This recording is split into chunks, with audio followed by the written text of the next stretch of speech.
किताब मुकद्दस में से पैदाइश के 13वें बाब की तिलावत। और इब्राहिम मिस्र से अपनी बीवी और अपने सब माल और लूत को साथ लेकर कनान के जनूब की तरफ चला। और इब्राहिम के पास चौपाई और सोना चांदी बकसरत था, और वो कनान के जनूब से सफ़र करता हुआ बैतेल में उस जगह पहुंचा जहां पहले बैतेल और आई के दरमियान उसका डेरा था, यानी वो मुकाम जहां उसने शुरू में कुर्बान गाह बनाई थी। और वहां इब्राहिम ने खुदावंद से दुआ की। और लूत के पास भी, जो इब्राहिम का हम सफ़र था, भेड़ बकरियां, गाय बैल और डेरे थे। और उस मुल्क में इतनी गुंजाइश न थी कि वो इकट्ठे रहे, क्योंकि उनके पास इतना माल था कि वो इकट्ठे नहीं रह सकते थे। और इब्राहिम के चरवाहों और लूत के चरवाहों में झगड़ा हुआ। और कनानी और फर्जी उस वक्त मुल्क में रहते थे। तब इब्राहिम ने लूत से कहा कि मेरे और तेरे दरमियान और मेरे चरवाहों और तेरे चरवाहों के दरमियान झगड़ा न हुआ करे, क्योंकि हम भाई हैं। क्या ये सारा मुल्क तेरे सामने नहीं? सो तू मुझसे अलग हो जा।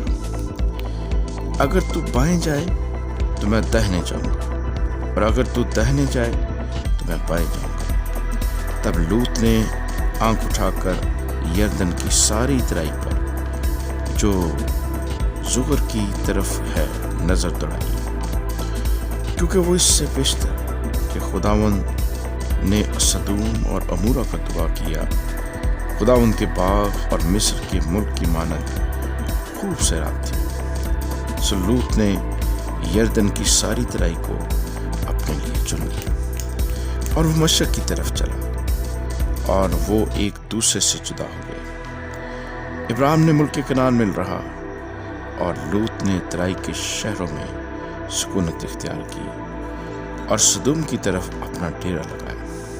और सदूम के लोग खुदावंद की नज़र में नहायत बदकार और गुनहगार थे।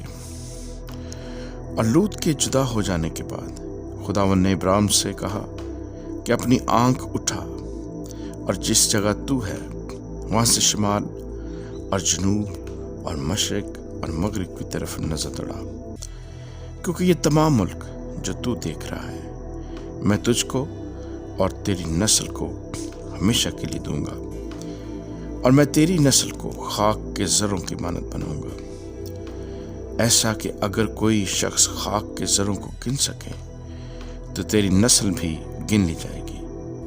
उठ और इस मुल्क के तूल और अर्ज़ में सैर कर, क्योंकि मैं इसे तुझको दूंगा।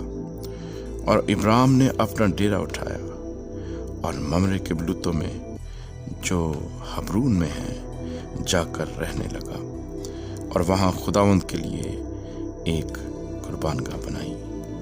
आमीन।